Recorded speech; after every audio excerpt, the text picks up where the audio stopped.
everybody. Thanks so much for coming tonight. My name is Melissa Haas, and I am in charge of development and programming here at the Southwest Harbor Public Library. I'm so excited for tonight's event. We've had a blockbuster summer, and I feel like it just keeps getting better and better. And a few months ago, I got an email from Hyeseung, who said, we were trying to schedule in Bar Harbor, and they're full. How about you all? Would you like to host? And I said, yes, yes, and yes. So I'm so excited to have both Hyeseung and Rosa here to talk about their books. And I don't want to take any more of the time up and the energy in the room because I think it's just going to be a fascinating, lovely conversation. So please join me in welcoming our lovely authors.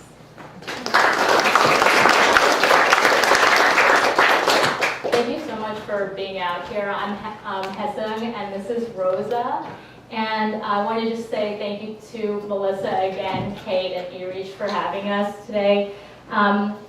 Maine is a special place for both Rosa and me, even though I hail from Texas and Rosa, you're from California. And so it's just kind of a funny triangulation point for both of us. And Rosa, do you want to say something, since for both of us, libraries are such an important, sacred place, but do you want to say a little bit more first? Yeah, sure. Well, I just want to reiterate what Hyeseung said, and thank you for hosting us today. We are very delighted to be here. This isn't our home all the time, but I have a special connection to Maine because my husband was born here, and we spend every summer in the Belgrade Lakes area, so it's really a treat to come to the shore and have some lobster and visit with everyone here. And I do have a special relationship with my library back in California. I'm a library trustee of my local library in Palos Verdes, and I just learned that one of your local authors, Christina Baker-Klein, is going to be speaking at my library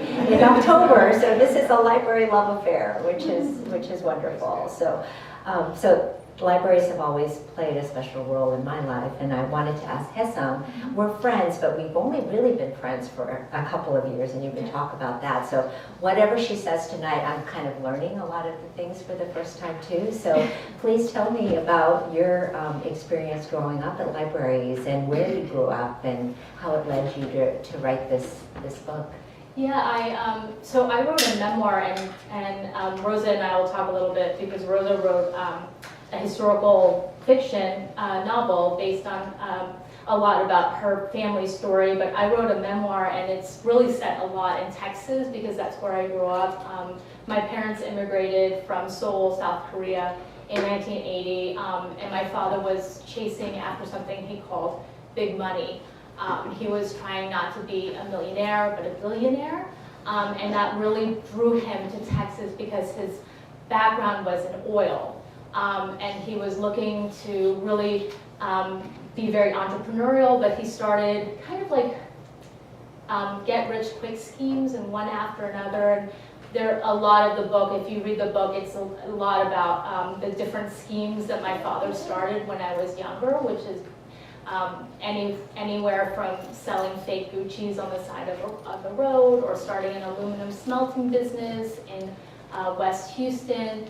And but to go back to your question, Rosa, about libraries, because a lot of these get-rich-quick schemes didn't really stick, my parents and I, we really financially struggled when I was growing up. There was a time where we hit a financial wall, and my parents lost their house, and we went bankrupt. And I think the main thing that my parents really, really kept as their lodestar was that education was going to be the key, right? And that's a very specific and very not unique idea of like immigrant daughters, right? That education is going to be the key, something that can never be taken away from you. And I think libraries were a very big part of that for me, because my parents, we couldn't maybe buy a book, but we could always go to the library and like borrow books. And every summer there was some kind of contest to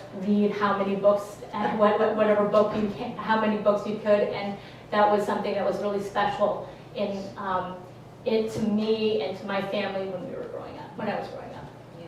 Yeah, that's wonderful. Yeah. just to, Speaking of which, but Rosa, do you talk a little bit about, so I was saying that I had written about my family story very directly as a memoir, but can you talk a little bit about like Mulberry, your story, and what it was like, your decision to fictionalize the story, and what freedoms and restrictions you felt by doing that? Yeah. Well, just to piggyback on the library question real quick is that I too am an immigrant from Seoul. I moved here when I was 7 to California, and I spent a lot of time in libraries learning how to speak English and reading stories about children who didn't quite fit in or felt out of place. And so one of my favorite books growing up was A Tree Grows in Brooklyn by Betty Smith, and I identified with an Irish girl growing up in the 1900s because she was, she wanted an education, she wanted to fit in, and she was a poor immigrant at that time living in Brooklyn, and I so identified with her even though we were so different.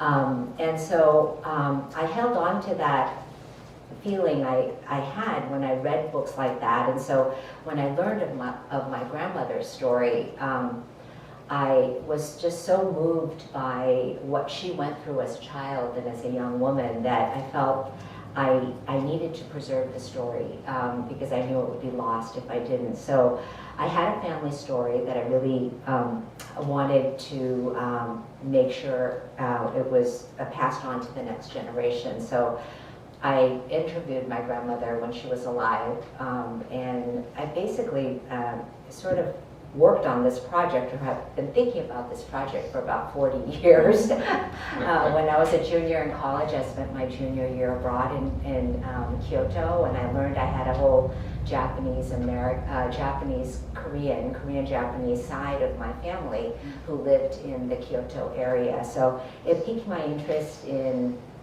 Asian history, and specifically Korean and Japanese history, and so I studied that. I got a master's in that, and I continued to interview my grandmother and learn more about her story.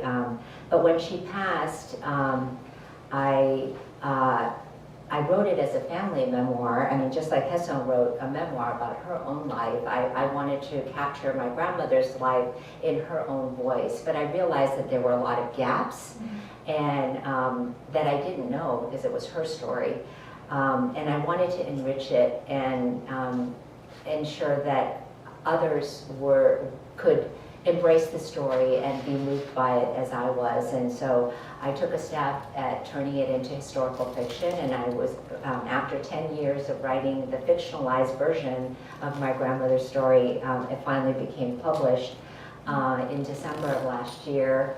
And I'm working on a second book right now to continue the story of White Mulberry. So I guess it's a long-winded way of saying that when a story stays with you for a really long time, that getting it out into the world in the form that it deserves to be told takes a lot of trial and error.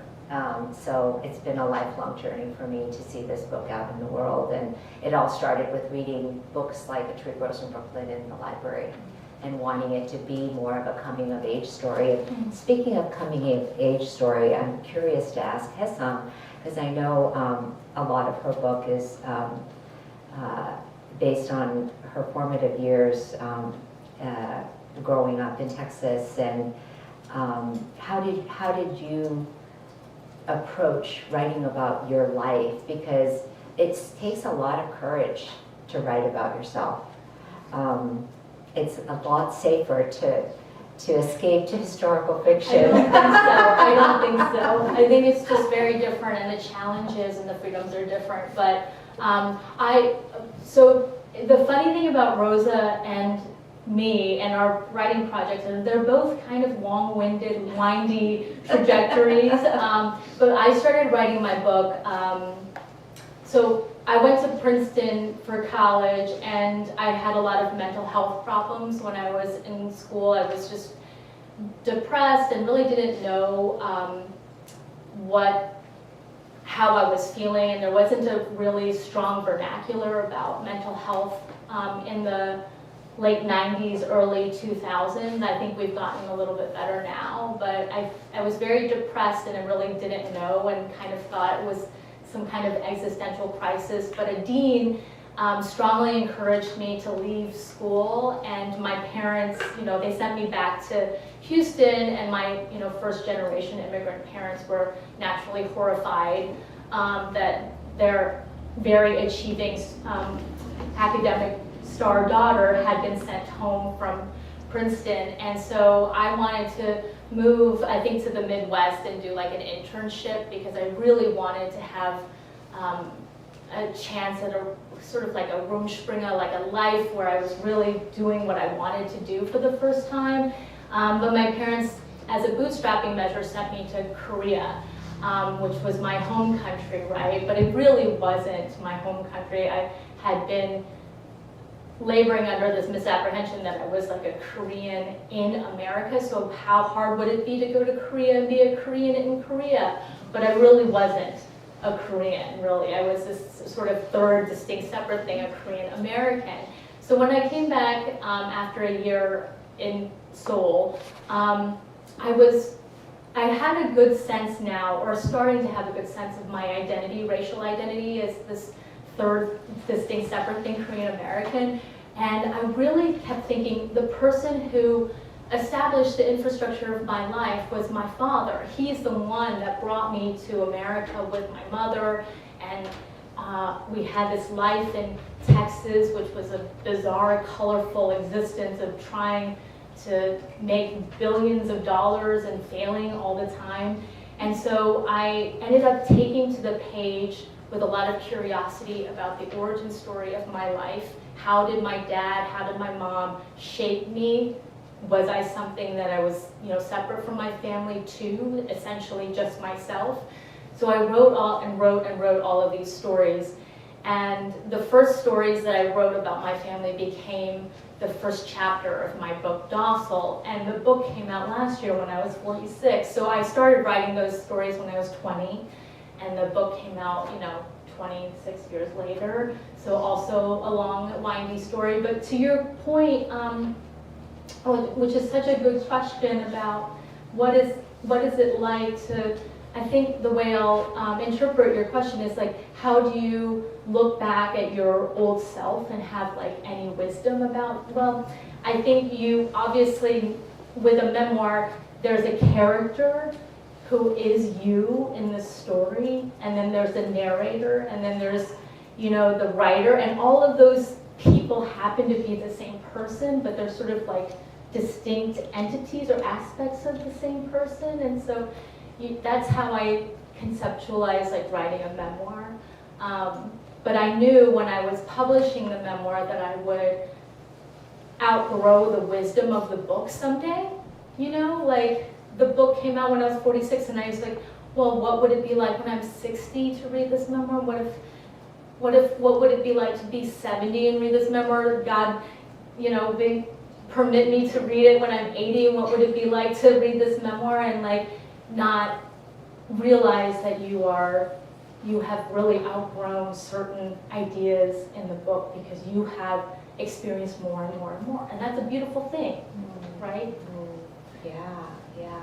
Well, you phrased my question in a much better way, and thank you for answering it in a beautiful, eloquent way. I mean, I think it's very hard to write a memoir, but the way you explained it, you have the character, and then you have the author, and you have the circumstances. I mean, it's not very different from writing a historical novel, because you are writing about a character, and you're the author, but as the author, we write what we know. And so much of my grandmother's experience in this book was a reflection and was influenced by my own experience growing up as an immigrant. So we titled this book Writing Immigrant Daughters, because you wrote in your own voice, writing about the immigrant daughter experience, and I wrote in a third person, limited or a close voice, my grandmother's journey from Korea to Japan. And she was an immigrant too, even though she lived in the 1930s. Japan had occupied Korea for about 20 years at that point and continued to occupy it until the end of World War II. And what she experienced, she was a little girl living as an 11-year-old, just like you were living in Texas. My grandmother was living in Japan-occupied Korea in Pyongyang, which is obviously, you know, now is a communist country, and no one could go there. But she grew up there as a child before the country was divided, and she too wanted an education. And so she also wanted to avoid an arranged marriage, which was her future at the time. So she had the opportunity to follow her older sister to Japan, where there were many more opportunities for Koreans under an occupied country. So she followed her sister there and soon discovered that she had to pass as a Japanese woman in order to get the education that she wanted and to really to survive in a country that was rife with anti-Korean sentiment. So her immigrant experience was politically, it was based on sort of the same dreams, I think, that you may have had as an immigrant daughter, and that I did too as an author. So a lot of the scenes that I wrote in my historical novel about my grandmother, her name is Hyeseung in the book, her first days of school in a Japanese classroom, what that felt like. That was based on my experience being in a classroom for the first time, not knowing a word of English when we first immigrated here. So when you read a historical novel, I think you'll see a lot of the author in there as well, because that's what we draw on those details. And because my grandmother was no longer alive when I wrote the fictionalized version of her story, I had to really enrich the story with my own experiences. So I drew on my personal life growing up as an immigrant in Los Angeles. So it was a personal story for me too, and I don't know if it gets this personal with other historical novels, but I think when it's based on a member of your family, or if it's personal to you in some way, and you've spent 10 years trying to give birth to this baby child or like book child, it becomes a very personal journey. And so I hope that Grandma would be proud, and that she would feel that I honored her story in my writing it. So writing is not easy in any form, but I think it's certainly satisfying. And I'm wondering, I know you wrote your book in a very fast spurt. It took me 10 years. It took you what, like 2 years, I think, a very fast and kind of feverish sort of, no? I started the first chapters, and then I wrote a lot. So I'm sorry, I didn't explain this, but I'm actually a painter by trade. Yes. The trajectory of my story is like, I'll give you the elevator pitch. It's like Docile, my memoir, is about me growing up as a first-generation Korean American in Texas and sort of going after the low-hanging fruit of academic achievement in order for me to satisfy visibility. I mean, you talked about passing and being seen for who you are. Like, I wanted to be seen in a culture that could really only see me as a star student, because that's what the model minority and being Asian American in this country sort of it means. And also it was very okay in my family and great in my family for me to be a great student too. And then to develop mental illness because I'm white knuckling so much in environments that don't mean much to me, then ultimately I become a painter and I live in New York City. And so there was a long time when I was writing this book where I was writing on the side, but like the whole trying to make a living and hustling, was just making a painting, selling the painting, making the next painting, selling that painting, making the next painting, selling the next painting. So it took a long time to write the book, but I would say that like the pandemic was a really, really, it's a sad time, but it was a great accelerator for me to put aside my painting work. The reason why is I live in a neighborhood of Brooklyn called Williamsburg, and my art studio was in Bushwick, which was another neighborhood, and I had to take the train to go from my house to my art studio. And during this time of the pandemic, there was a lot of anti-AAPI hatred in New York City, and there were a lot of young Asian women who were being sort of thrown in front of the subway. Really sad time. And so I didn't actually go to my studio much during this time. And so I wasn't painting, and I just sat at my dining room table, and that was when I was fast and furious and feverish, like basically just finishing up and like revising and revising and revising. And so that was about a year where I was really finishing up the first draft, revising, getting an agent, getting the book deal, and then, you know, publishing like 2 years later. So that's what happened. But I forgot what we were talking about, basically talking about the pandemic. And I think, just what your process of writing this book was like for you, and how long it took. And I would say, okay, so thank you. Back on track. I think something that I have been extremely very envious of you in this.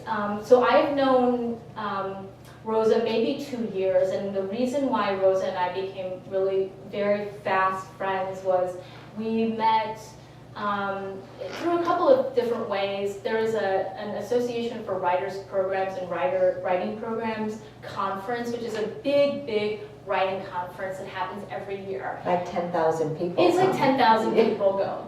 And Rosa and I sort of connected, and there's a very kind of hardcore Korean American writing crew. Yeah. And we are all like good friends and support each other and do events like this together. And Rosa is just so fun. I mean, I think you can tell she's just a really fun person. So we were getting together and hanging out and talking, and kept in touch with each other, even though we live on different coasts, right? Yeah. But something that I'm very envious of is you and your dad, like this kind of collaborative nature over the book, and he's so obviously proud of you.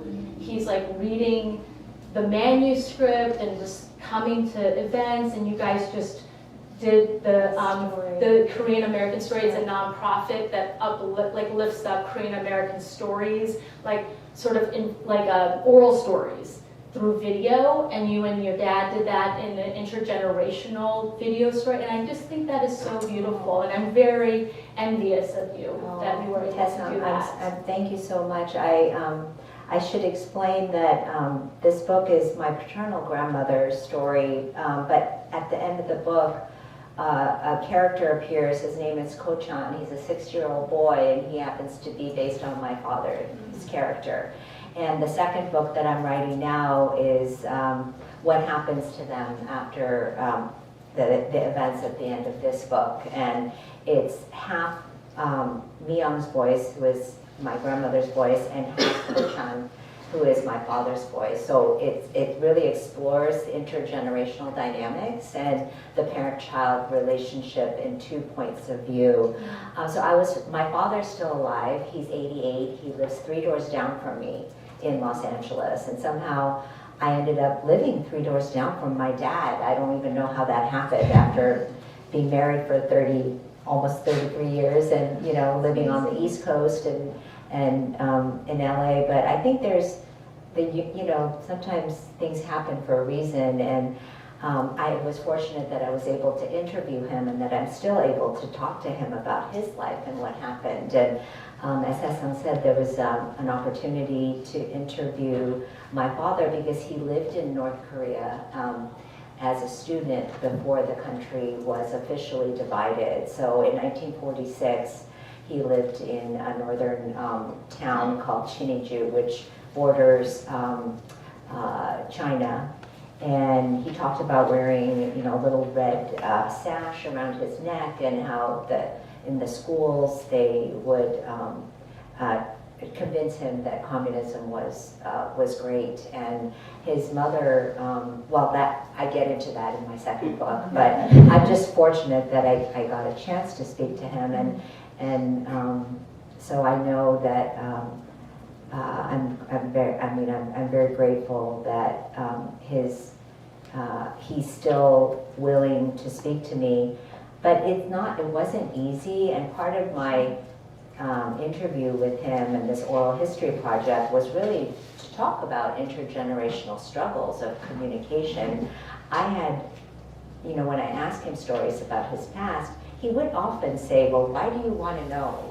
And like, who would want to know about this? And why is this interesting? And, I'd often say, well, it's for my children, and it's for the next generation, and these stories will be lost if you don't tell them to me. And so he kind of reluctantly agrees sometimes, but this time I think I really got through to him because there was a film crew that showed up at our house, and this was serious. They had the slate, and they said, action, click the thing, and so he was just like, wow, this is exciting. and the material or the interview will be preserved at the USC Korean Heritage Library in Los Angeles. So these stories, and the reason we have libraries is to document these lives. And I think the Korean American Story Project, the founder said it's very similar to the Shoah, the Holocaust survivors and their oral histories. So I think there's still a lot of stories of survivors of the Pacific War. And my novel is one such story. But we are all affected by what happened during the war, the Korean War, and why we're immigrants today, and why I'm writing this story about my ancestors, and why Hyeseung is trying to document what happened in her family, and the mental health crisis that is really prevalent among Asian American families that really we don't hear about, because all we hear about is how great students we are, and how compliant we are, and how docile we are. And right. I think these stories help break the myth of these stories, and that we are very complicated. We come from a very complicated culture, a repressed culture, a dominated culture, just like many countries around the world. So we have found our voices in telling these stories. And how wonderful is it that we're here in this small, lovely library in Maine, and we get to share this with all of you. And so we are so grateful. We are very, very grateful. So what are you working on now? Yeah, I mean, I love what you said about mental health. Yeah. And it's funny because back at my college, there's been a lot of, this is going to be a bummer, but we have to talk about it, just a lot of Asian American suicide. Yeah. And when I was in school, this was something that happened. We didn't talk about it much, but it's funny to have Docile come out and think about how I wrote it when I was 20 and really struggling, and then how so much has changed, but so much has stayed the same too. And so how these stories, they're not irrelevant, or just because I started writing a story 26 years ago, that they're not still like very, very important and significant. People are actually finding resonance with them. Yes. But I'm writing a second book, which I've been struggling a lot with right now because It's a novel, you said. it is a novel, but it's funny because we've been talking a lot, and I think we've been thematically bouncing off of this idea like, okay, well, what's hard in a novel versus what's hard in a memoir, and it's. Yeah. I think there's different ways into a story, and sometimes you're writing and the novel helps you, but then there's also like difficulties with the novel, whereas with memoir, I mean, one thing, I don't know, are there any writers in this audience, people writing memoirs or, okay, great.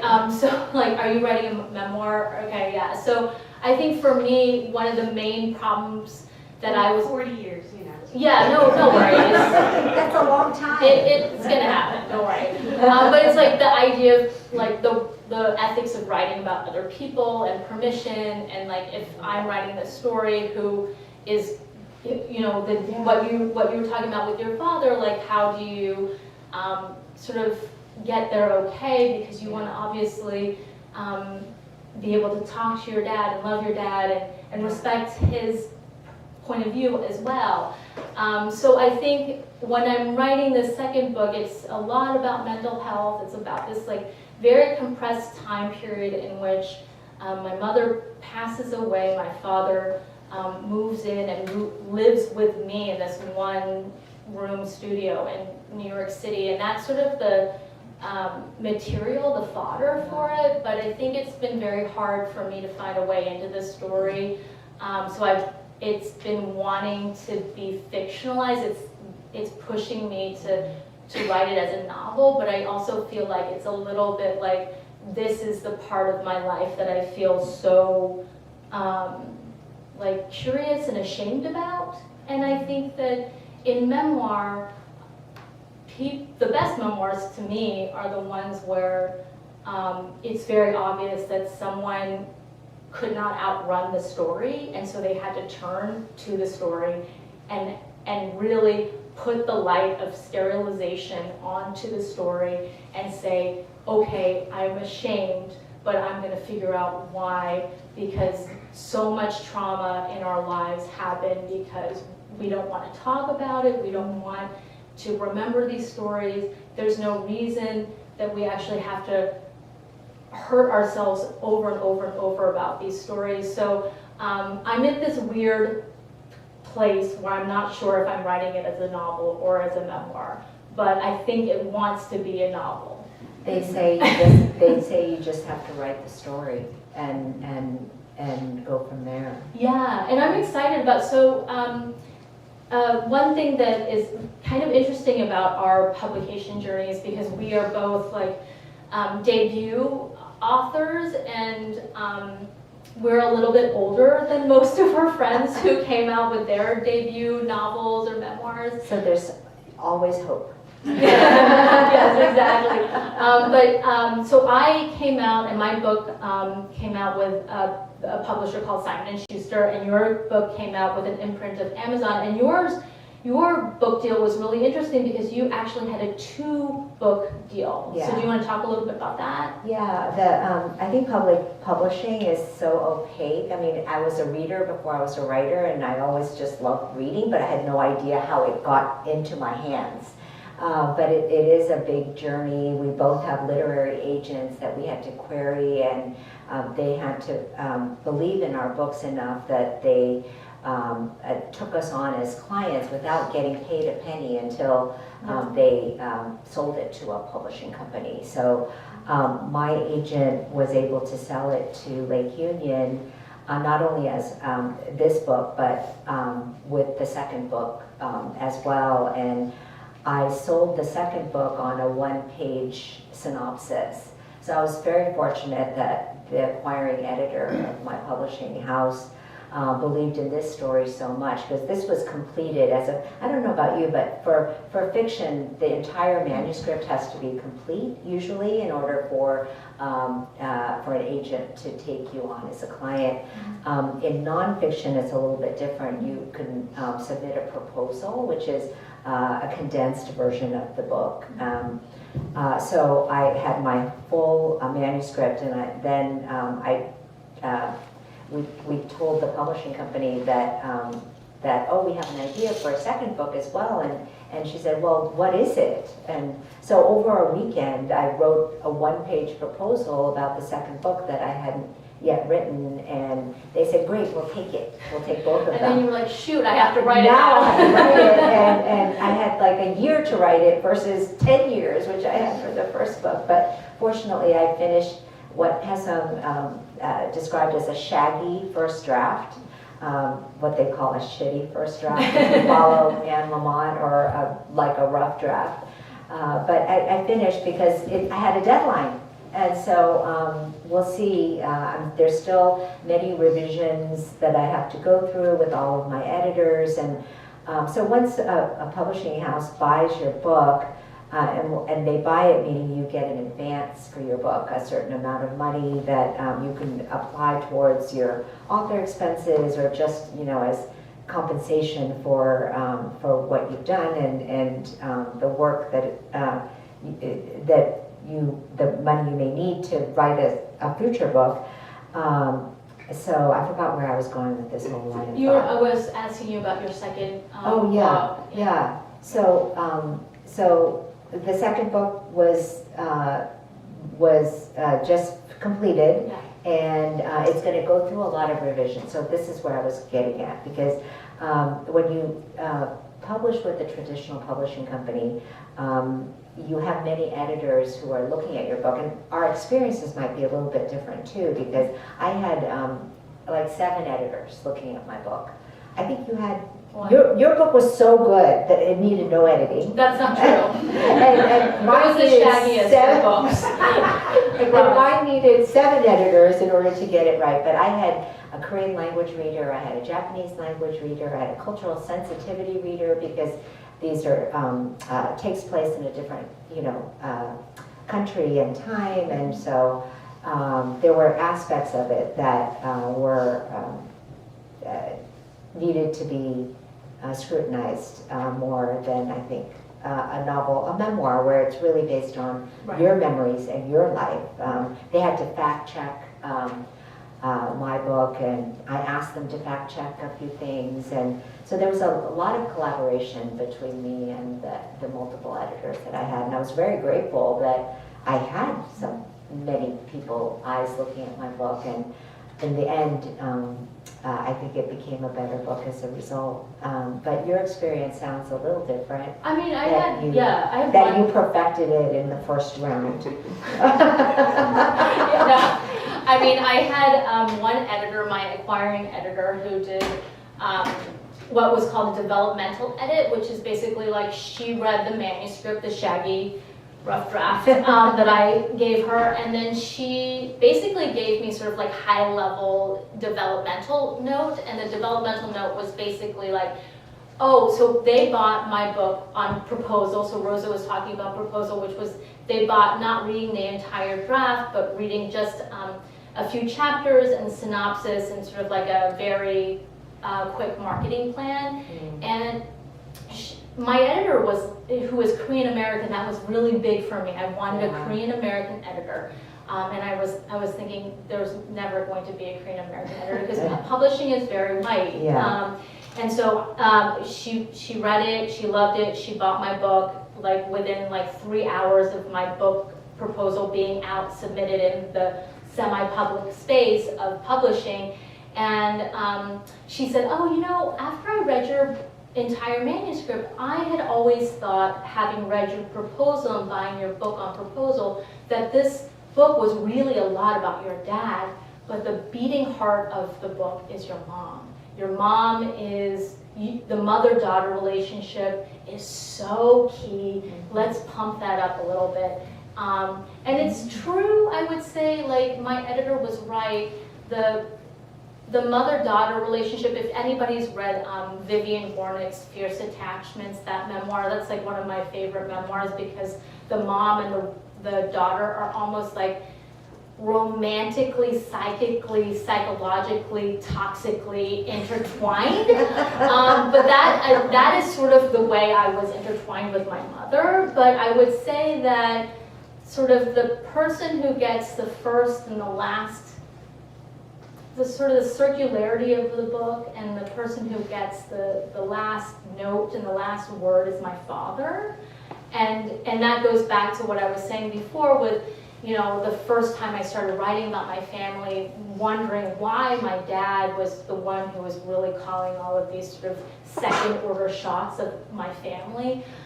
So that I would say I was able to incorporate my editor's note, but at the same time, like, the story really is like bookended by my father. But the second round was copy editing, excuse me, not copy editing, but line editing, and it's basically like going on to the level of the line, and like, and this is kind of where my editor and I did not agree all the time. She liked very clean subject, verb, direct, object, sentence structure, and having read my way through libraries, know my sensibility, my disposition, my aesthetic taste very, very well, and it's not subject, verb, direct, object. So there was a little bit of, you know, like battling. And I bet you won. I totally won because it's hard. It's your book. And I have to win.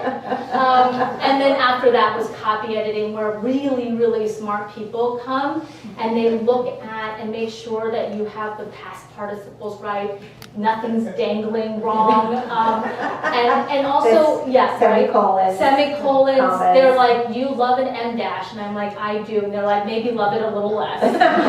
So they slows the that. story down. Exactly. Yeah. So it was a great. We learned so much, didn't we? That during the editing process. We did, and I have to say that there's a little editor on my shoulder now. Sure. And you know, you have that with Oh, your there's like second a book. little elf sitting in my ear right here, Yeah. being like, no super No. dashes. Yeah, I do think that all of that editorial support that we got is Yeah. helpful for the next book, and we can anticipate, you know, that maybe the continuity here isn't as strong as it could be, and so hopefully we became better writers after the first book. 100% think so. Absolutely. Yeah. I think we're almost at time, but I'm going to ask you one question that we didn't talk about, Yes. maybe talking about. Yeah. But I want to talk to you about what I think is, for me, because I read Rosa's book like in a fever dream. It was so good. I read it in like 1 or 2 sittings. It was so great. And I was lucky enough. So today we're doing this sort of partnership conversation, but Rosa did an event in Brooklyn, and I was her conversation partner, which means that I like sort of moderate the questions, and She interviewed me. I interviewed her, and it was so fun. So I read the book again for that and conversation, and I just want to say, like, I'm going to pay you a compliment. When you said about what it was like for Myeong to be seen and like to hide, but then also like cast off that like cloak and try to become herself and be seen by herself, and that's the most important thing. Yeah. I didn't know until tonight that you really wrote that psychological thread through your own life story. Yeah. And I think that's so beautiful, and I really got that. Well, I have to commend you, Hyeseung, because you actually wrote the story, and it's the most difficult topic for me because it's about shame, it's about trying to really understand who you are, and I was able to discover my story through writing about my grandmother. So you put it all out on the page as Hyeseung, and I put it on the page as Myeong. But it was based on my own experience, and I have to commend you for your bravery in in exposing, all of the struggles with mental illness, which really needs to be talked about. I mean, I read your book again in Maine. I read the first when it came out last summer. I read it at our camp in Belgrade, where we spend every summer. And I read it again at the camp in Belgrade to remember how wonderful it was and how it resonated with me, because this is really my experience on the page. So thank you for writing such an honest and endearing, also because it is a coming of age story, and it is a very tender story too. And I think I got that the second time around, that it's not just about what happened, but it's about who you are now. And I think you are this amazing, strong woman, and I hope the best for you for the next book, and I know we're going to stay even better friends. Oh yeah, for sure. And maybe your third book will be your memoir. I look forward to.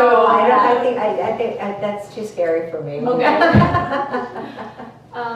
Well, thank you so much. Does anybody have any questions? You guys have been such a beautiful, amazing, engaged audience. Like every time I look out there, I get eye contact, which is just like my love language. So does anybody have any? Hi, what's your name? Mary. Hey, Mary. I have a question about, a lot of questions I have, because I have a immigrant friend from South Korea, and she is about your age, and she came as an 8-year-old. And she wanted an American, this is just short, but I have a question. She wanted an American name, so she went home to her dad and mom, and her dad got the encyclopedia out. Did you guys have encyclopedias? Oh yeah. You needed an encyclopedia. Oh, yeah. She needed, and he opened it up to names, and he pointed down, and she became Janice Lee. Janice Lee. Yeah, and so her name is. But when I met her here, and she's been my friend for many years. She said my name is Eugen Janice Lee. Wow. So Eugen probably was her Korean name. But my question is, are there any male Korean, South Korean writers? Because I read a lot, like I read the Chinko one and others. So is there Yeah. fiction? Yeah. No. Paul Yoon, right? Paul Yoon. Oh, Korean American? Korean or American or Korean? Well, Korean or Korean I American? guess Korean American, but Yeah. or Korean. Yeah, Alex Chi is a. Yeah. So it's a great question. So one Yes. of our the Mentors. mentors is Alexander Chi, who wrote How to Write an Autobiographical Novel. And He's actually from Maine. His first book was called Edinburgh. Edinburgh, yeah. And it's a very, also kind of a coming of age Totally, story. because he grew up queer, yeah. and he's half Korean, but he Yeah. really identifies as Korean American. Yeah. Yeah, who else? Paul. Ed Park. Ed Park, who won a Pulitzer. He won the Pulitzer? I think he was nominated. Or nominated for the Yeah. Pulitzer. Yeah. Yeah, so there's quite a few. There But I are- would say that they're more writing fiction than they are writing memoir. I think memoir is very. You're brave. Thank you. It is.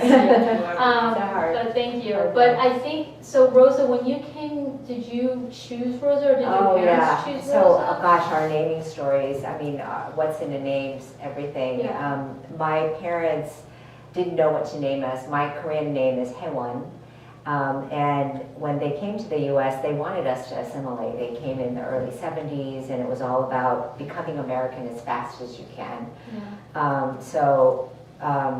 They had a friend who had a baby at the hospital, and so they had a baby name book. And then they came up with this way of naming us. I have 2 younger brothers. They said, what country did we just leave? Republic of Korea. Oh, R-O-K. Rosa. Oh, R. Let's see how many R's there are. And so they read it and they said, oh, Rosa sounds like a good name. So then, and my brother Oliver got the O. There were like 2 O's. And then my brother Kenneth, So we're named after the Republic of Korea. And so random. I mean, so I random, but. love that story. That is amazing. And then they said, at one point when we became American citizens, my dad said, do you want to change your name? You never really liked your name. Because we could change our names. And I said, are you kidding me? Like, first I was Hyeseung, and then I was Rosa, and now I'm going to be Tiffany. It was just.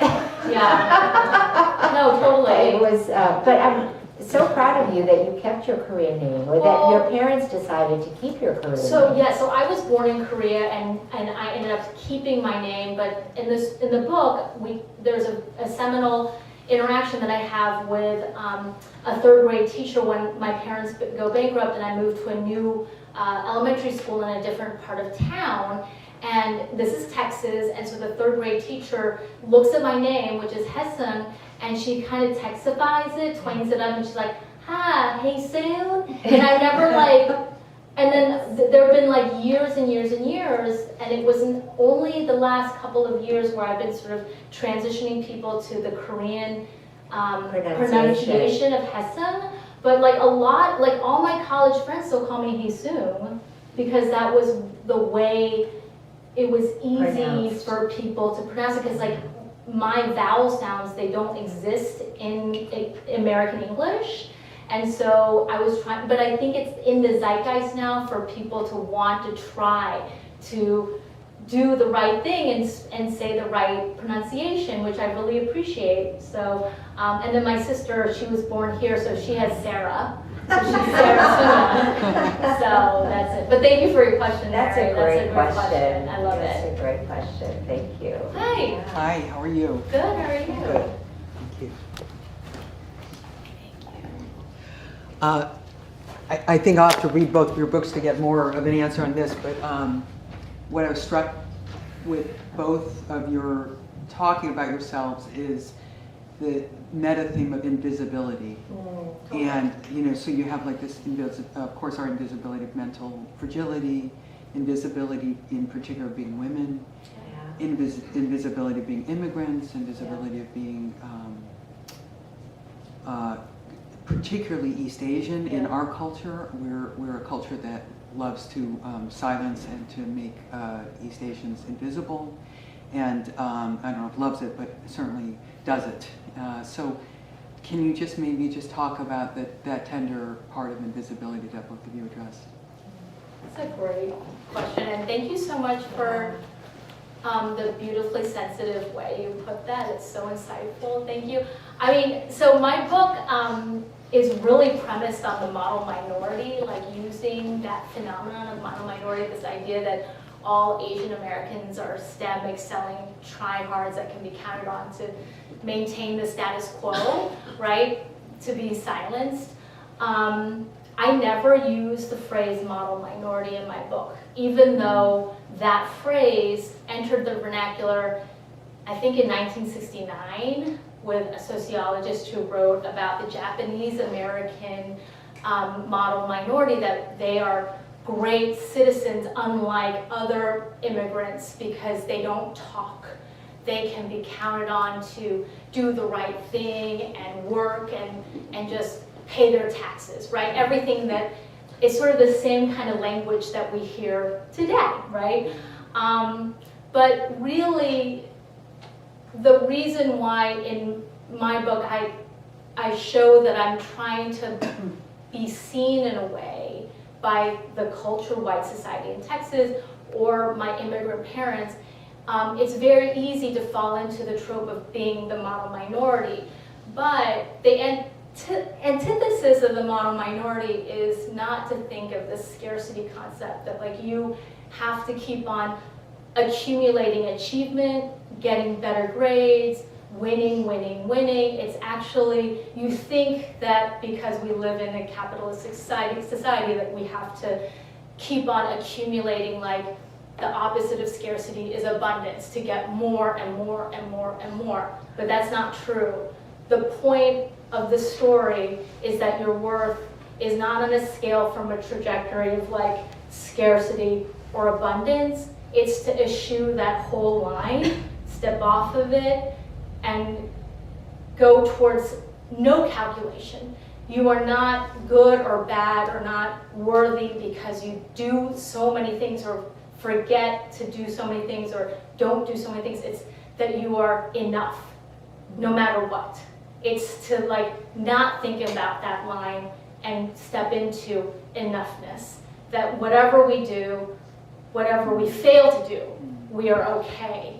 And that as long as we are seen for ourselves, by ourselves, then we can live and it's okay. So actually the funny thing is, the first title of my book was called Worth.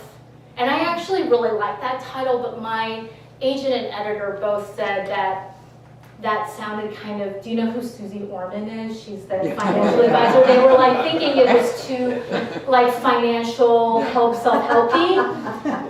But in some ways, I really like that first title because it really leans into this idea that like, as women, we are invisible, our labor is invisible, emotional labor, mentally ill people, you want to put them into the hospital and forget them. Asian Americans are signs, we talked about the pandemic, but worth is based on your own internal standard of worth, right? And your enoughness, no matter, not tied to achievement. But it was funny because my agent and editor both were like, what about docile? And docile is that's the one word that only shows up once in the book. And I think it's really brilliant, but it also makes the book a little bit more racial than it was meant to be. So that's a marketing thing, and I love, Yes. you know, we talk about it all the time because the book is the book, but it's also it's a product. It is. Commercial product that needs to be marketed, but Oh my gosh, you yeah. said that so brilliantly about invisibility and how through writing the book, you were able to embrace who you are. And I think in my novel, the protagonist, based on my grandmother, she starts by rejecting her heritage. She rejects who she is to become Japanese so that she could survive and get an education and get work. But at the end of the story, there is a redemption part, is that she learns to embrace who she really is and want to be seen for who she really is. So I think we have that parallel and that character arc in a novel, which I think also happens in memoir too, right? definitely. Yeah, is this that she changes at the end by becoming more of her authentic self. And I think as a writer and as an author writing this book, that was my redemptive arc as well. Through this story, I became visible. And her stories and stories like hers of silenced women, especially living in a patriarchal society designed to break them at that time, wanting to seek an education, have a career, have her own desires and wants as a woman. Like, who did that in like 1930s Korea or Japan? It was a repressive society. Women were at the bottom. And, you know, there's a famous quote that says in Asia that first you serve if you're born a girl, first you serve your father, then you serve your husband, and then you serve your son. So this structure to break through that, it was a really difficult struggle for most women. And when I heard my grandmother's story for the first time, it was one of the first things I thought about was, how did she do it, and how could we learn from her? How could we be inspired by her? And so that's why I spent 10 years writing the book, because it was really a great and important message, I think, for younger people to hear, and for all of us as humans to embrace the power of an individual's choice and to be who they are authentically meant to be, and to celebrate that. Thank you for your That's question. was really sensitively articulated question, so thank you so much for that. Got one question online from Yes. Hyeseung. She's asking, Hyeseung, how did you choose which memories and scenes to include in your book, knowing that you had planned to cut so many out? Yeah. Hey, Ali. I would say that, so my first rough draft, Shaggy first it draft. was so shaggy, it's shameful. So my book right now, I think most books, memoirs, tend to be about 65 to 75,000 words.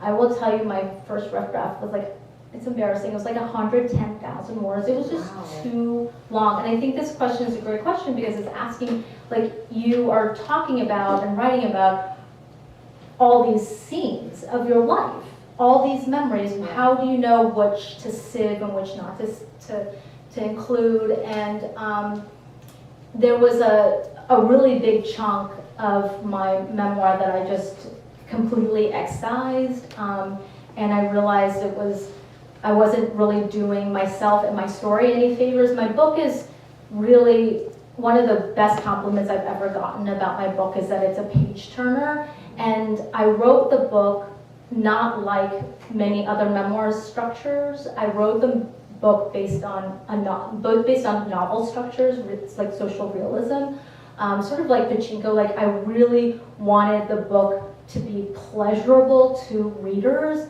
and for people to want to read the next page and get to the next chapter. And I think there was a big chunk of the end of the book that I felt like wasn't really thematically on point, so it was easy to pull that out. One thing that helped a lot was I read a screenplay book, How to Write a Screenplay by Sid Fields. And he talks about this beat, B-E-A-T structure, it's basically like an outline, but making the outline maybe like one page for the entire book. And so everything being very spare, and every sub-bullet, like maximizing what you're trying to say in the book. And so I basically re-outlined my entire book, and anything that didn't fit onto that one-page beat structure, like, I took it out. Yeah, reading those kinds of books really helps. And one piece of advice, I went to a writing residency at Monson this year. You're probably familiar with where that is. But it was an artist residency, and I read in my writing studio, there was like a sticker, like an index card that was on the wall, and it said, don't write the parts that readers skip. And it was like this one sentence of absolute brilliance. Yeah. And so I tried to adhere to that as I was Because we writing. all know that. Yeah, because we know, like, Right. that's just boring. Like, Yeah. this is an info dump. Oh, the and- light falling yeah. on the snow. Yeah. Oh, yeah. So, and I too read How to Write a Novel based on screenplay beat techniques as well, but it was called Save the Cat Writes a Novel. Oh. Yeah, it's a really great how to write book based on the beats of a screenplay. So if you wanted to write a book, it's writing about, learning how to do screenplay. What's it called? It's called Save the Cat Writes a Novel, but it's based on Save the Cat Writes a Screenplay. And the idea of saving the cat is that even if you have an evil character or a character that readers really don't like, if you have a scene of him saving the cat or her saving the cat, we all gain empathy for the character and know that he or she has a heart. And so stories, even with the most awful villains, there's probably a scene where they're saving the cat. And I guess you can save a novel by following this format as well. But that's the idea. So anyway, thank you for the question. I think that's it from here online. Anybody else? Yeah? Okay. Question. Well, I guess I was wondering, with the historical fiction fiction and like working as an artist, like how do you balance in some ways like writing with like the other forms of like what you're doing? Like do you just like, okay, I'm just like gonna be writing and like art is off, or do you like, I don't know. Yeah, that's a great question. You're the artist, I'm a lawyer. Yeah. So, Yeah. that does, I mean, It's totally Very different. Yeah. I have a friend who's a great writer and sculptor, and I think she writes in the morning and sculpts in the afternoon. I cannot do that. It's like, that's actually too multitasking for me. Like, since my book came out, I haven't done a lot of art, but this is like sort of separate to it because I have like my own sort of angst about the kind of art that I'm making in the studio. But I also think that I'm more of a kind of person where I'll do something for like 6 months and then change and do the next thing for 6 months. But I wish I were like my sculpture friend, because that seems like really cool. Like have lunch and then like do something else, you know? Well, I think with writing historical fiction and writing in general, my routine is really to do the writing part first thing in the morning. Before my first cup of coffee, before the day starts, before the emails, come in. Rosa, before your first cup of coffee? Yes. Barbarian. My husband knows, because sometimes he'll say, "Are you ready for your coffee?" And I say, "Yes." It's kind of a reward. And I read, a writing instructor told us once that the best, your most creative period of the day is the morning, because that liminal state between sleep and consciousness is your most creative space for some people. And I found that to be the case with mine. So try writing first thing in the morning, like before your first cup of coffee, and see what happens. It could be a disaster, or it could be okay. And then you start your day knowing that you have some words on the page, even if they're shaggy first words. They're words to start with. And then if you're just a writer like me and not a sculptor and like all these other things that Hyeseung is, in the afternoon I'll do my research. I'll just shift to a different task that's related to writing, but it's like the research or responding to emails or doing social media, which is kind of like a love-hate relationship with the whole social media world. But if it wasn't for social media, you wouldn't be here today, possibly. And so I'm grateful for that. And so you just have to find what works for you, because you have to sustain it for a period of time in order to actually do a book-length project. Especially, but it's good to have accountability too. So if you have somebody who can give you a deadline, a friend or a family member, that also helps to motivate and to keep it going. Yeah. Thank you so much. I think There was one more question. One more question. Okay. I was really interested in what you had to say about editing. So it's sort of the business or technical into writing. I was impressed by the number of edits you described and the level and detail of editing. And I read a fair number of books, and I know for sure that many, maybe most of the books I read do not get that level of editing that you're talking about.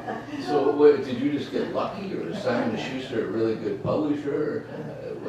How does that work? I mean, you went through a lot of edits too, so I think yes, our editors are great, but I think I'm going to pat ourselves on the back a little bit. I think we also, as debut authors who really spent a long time journeying up to this point, It was polished to. I was gonna very polished. like die on the hill of editing. I was gonna do all the edits, and I was going to like lose sleep over them. And I'm not saying that other authors don't do that, but because it was something that felt really, really important to me. And I think also my editor was also she was very motivated. She's a younger editor, and this book was really personal to her.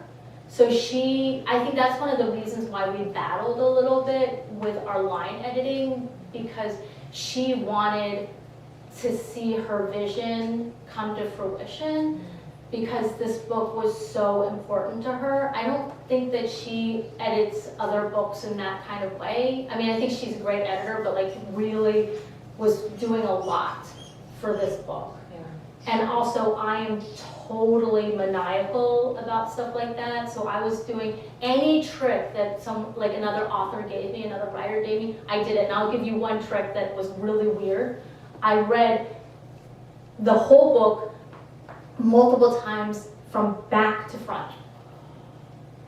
And after I heard you do that, say that to me, I did that too. See? And What to does read that mean, it, though? and to read How do it you out do that? loud. So yeah, so I read it back to front. So what you do is like any inconsistencies that you see, whether or not they're like philosophical, grammatical, anything, because what you're doing is like when you read the manuscript so many times, part of your brain goes to sleep because it's not novel anymore, haha, pun intended, but it's not new to you anymore, it doesn't like jump out. So if you do it, make it different for yourself. So that was one thing I did. Another thing is I read the book out loud. Another thing I did was if you go to Word, you can choose a narrator to do the read aloud.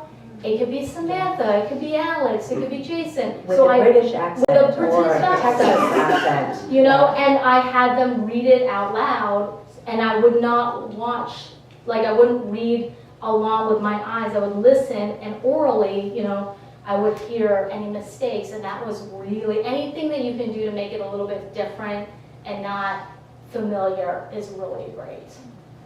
I think we're both very meticulous, and also we did get that editorial support on all the different levels, like the line editing and the copy editing. They're all different people, at least at my publishing company.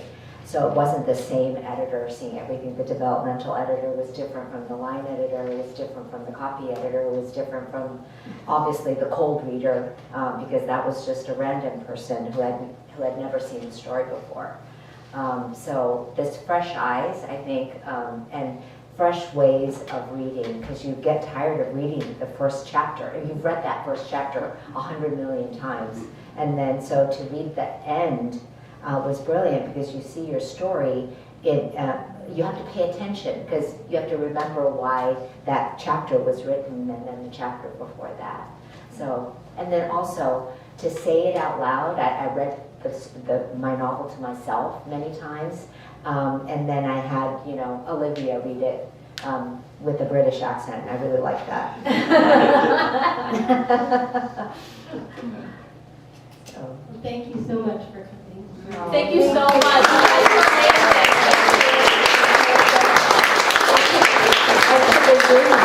Thank you, Thank you, audience.